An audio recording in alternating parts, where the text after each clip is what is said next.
Hello, karibuni. Welcome to Mkandoe, the channel where we talk about food, agriculture, soils around the globe. Today we're going to be talking about COVID-19 and food security. We'll be looking at two countries, Kenya and Germany. I'm doing my master's here in Germany in agriculture, and I am a Kenyan. So I'm going to be comparing the food security situations in the two countries around the COVID-19.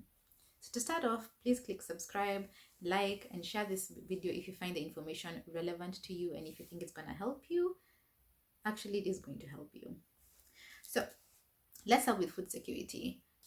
For those who don't know what it is, FAO defines food security as when all people at all times have physical, social, and economic access to sufficient, safe, and nutritious food that meets their dietary needs and food preferences for an active and healthy life. So food has to be accessible physically, economically, and socially to everyone. And the most important thing is that it has to be nutritious and healthy and safe. So it's not enough that food is there. All those three requirements have to be. So if we look at the situation in Germany, Germany is already food secure. Like they're exporting to other countries in the world.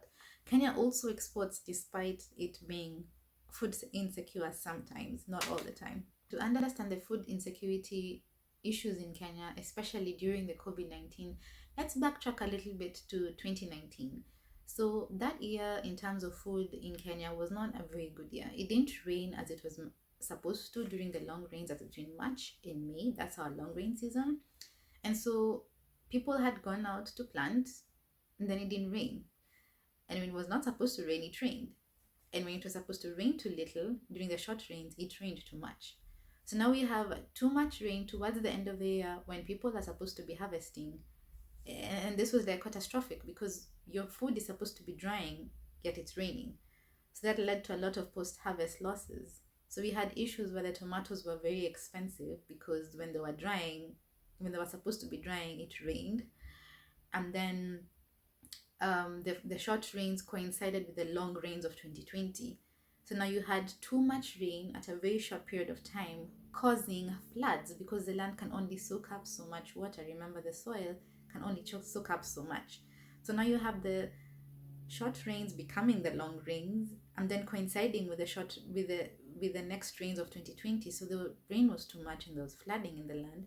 And if you had planted something and waited for it to dry during December, that wasn't going to happen because it was too wet for it to dry. So there was a lot of post-harvest losses, which led to the increase of food prices. Now, if that wasn't enough, we had the locust invasion. At the same time, we were experiencing the long rains, or let's just say the short rains that became the long rains. So there were cyclones towards the end of 2019, which brought about the locust invasion. So they had already started in Somali, then this is migrated down into Kenya. So the first sightings were in December 2019. By the time it was ending the year, we were assured that there was going to be another invasion of the locust in Kenya. Now, by the end of 2019, no one knew there was going to be as big as a pandemic as there is now. There was chatter about something going on in China, yes. And of course, all those details are in the media and all that. But when you relate it to food, Kenya's main issue was the locust.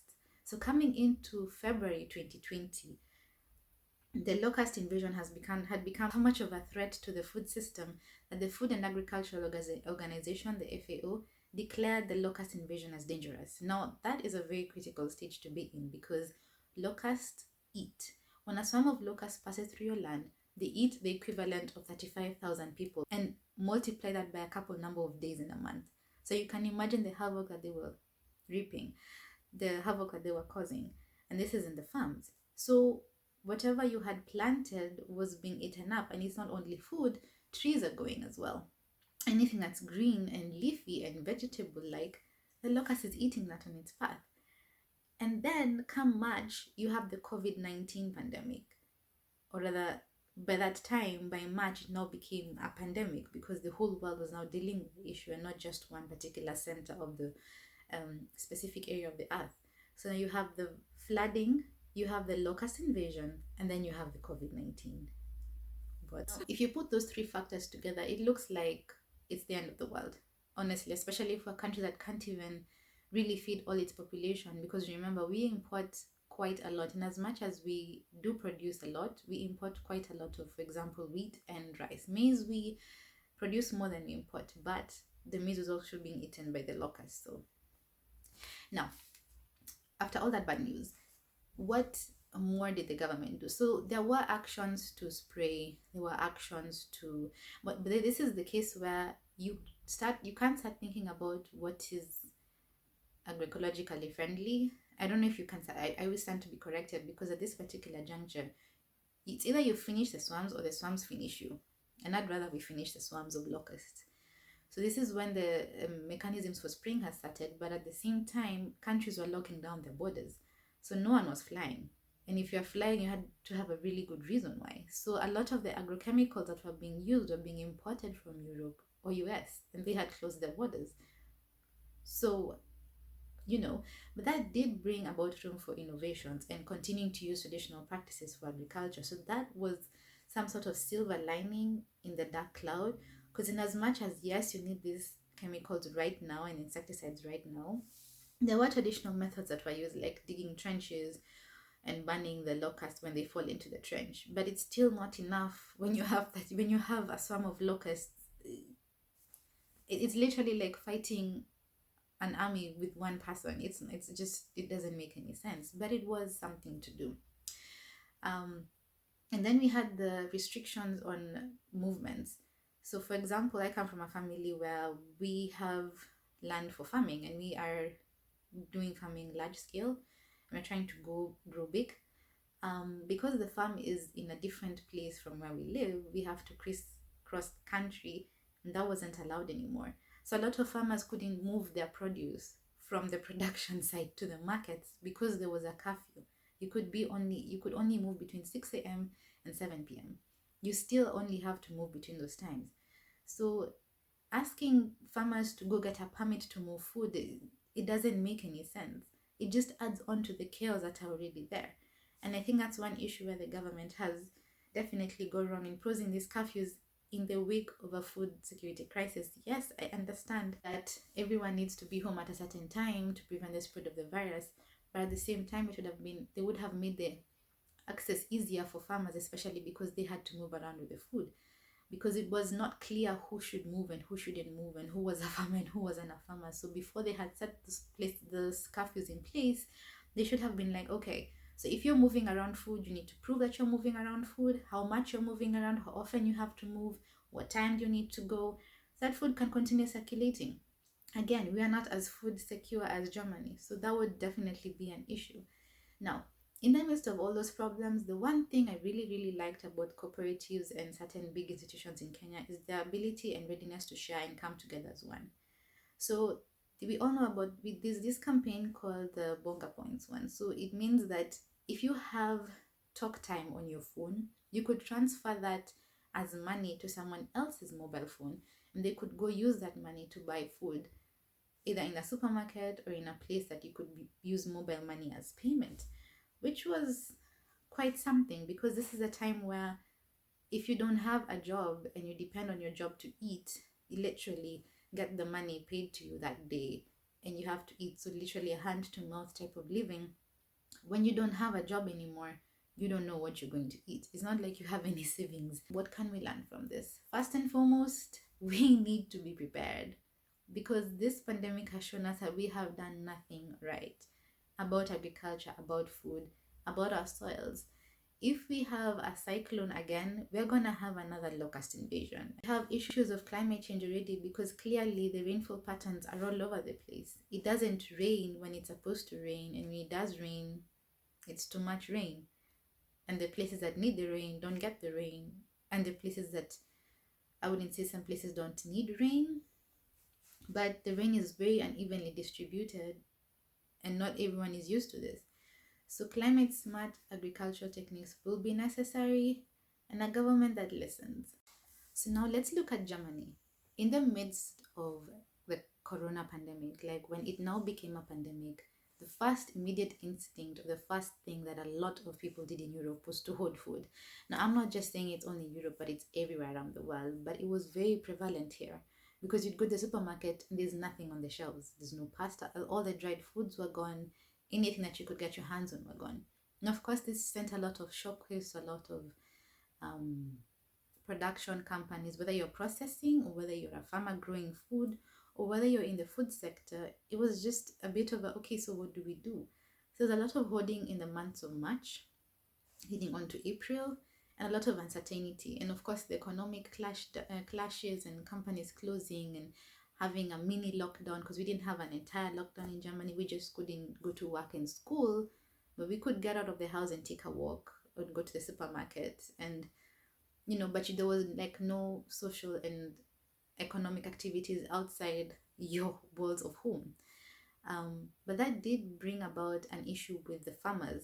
So most of the farmers get help from either immigrants from other countries that are non-European or from European countries from Eastern Europe. So because the borders were closed, there was no one coming in and out. And some borders were closed within the country. So we have states, and some states had closed off some borders. So it meant that some farmers couldn't really move around from country. Some of the workers of the farmers couldn't really move around. It also meant that some of the workers who are from Eastern Europe couldn't get into Germany because borders are completely closed. So then this was a crisis for the farmers because your required help isn't there anymore. But of course, Germany came up with a system of, telling other people, Germans themselves, hey, if you don't have a job, if you're out of work, if your salary has been affected, your job has been affected because of the pandemic, could you please go help out the farmers? Now, I don't know how well that system worked because I did apply for a few jobs to help out the farmers and I never got any feedback. So either they did have enough help, a lot of people did apply and help them out, or somehow it was figured out. Like, I'm not really sure. By the time this video goes up, I'd still be looking for information, but I'm not really sure how that system worked. But I didn't see any shortages of fresh foods like asparagus and strawberries because this is the season for asparagus and we know how the Germans like the asparagus. But we didn't see any issue. I didn't see any issue with the quantities, leave alone the qualities of the asparagus getting into the shops. So it seems that it probably worked out, though I stand to be corrected. If you kind of know how the system worked and how effective it was, could you please share the information so that I can link it down below as well? Okay. What else did I notice? Yeah, so those were the two things. So there was the farmers lacking workers and laborers, and there was the closure of the borders. Although we assumed that, I think the reason as to why people actually hoarded food is because they assumed that there would not be movement of goods. So a lot of the borders were being closed and they assumed that, okay, goods as well are not moving, so that means food isn't moving, but that wasn't the case. Food was moving. Medical supplies were moving, goods were moving around. The people who had jobs could continue working from home. The people who had to work in the farms, I guess that's where their jobs were affected. So there was a lot of job insecurity when it came to that market, especially when it comes to farmers' jobs, because most of the jobs are outside. We have very few indoor farms in Germany, though I stand to be corrected again on that. Where does Europe stand now when it comes to food? I think they are reviewing their food systems again. If we have another crisis like this and we're not prepared, it will speak a lot about us as humans. We don't know if we're ever gonna go through something like this. It could be a pandemic which caused by a disease or something else. I don't know. But I guess we have to figure out a way to have a resilient food system. If that means doing food indoors or even doing food outdoors but in a climate smart way, then we'll be able to survive anything, because the most important thing to have is something to eat. If we don't have that, it doesn't matter how many computers and phones we have. As long as you have food to eat, then everything else is able to flow. We also have to think about the most important people in the society, and that's farmers.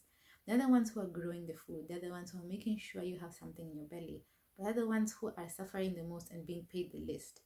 In Germany, for example, they're the ones who are hit the hardest because most of their workers were not Germans themselves, and you've closed the borders. So who gets to work for you and who gets to work with you? So I guess it's this revaluation of exactly what is important in our lives.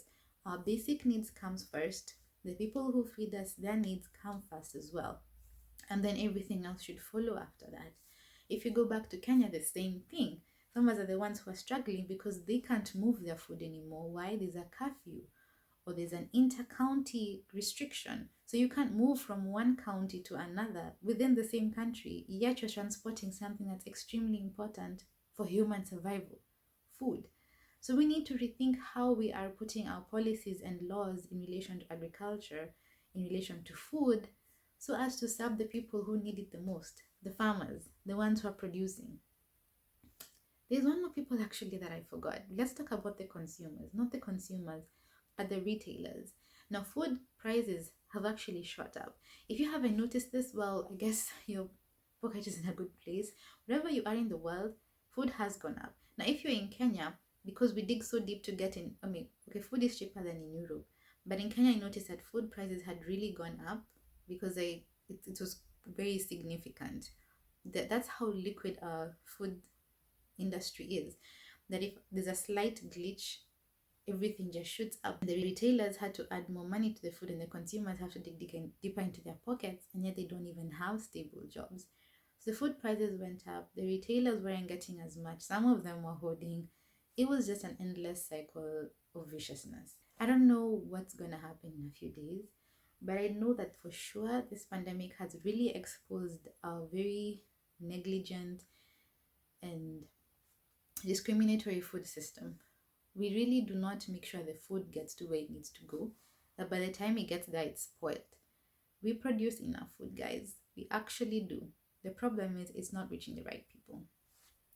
That's what I have today for you guys. If you want to see any more content about other countries in relation to the pandemic, let me know. I will definitely look for data, definitely look for information, do a short minute video on this. And yeah, I'll be able to inform you on that. So until next time, kwaheri.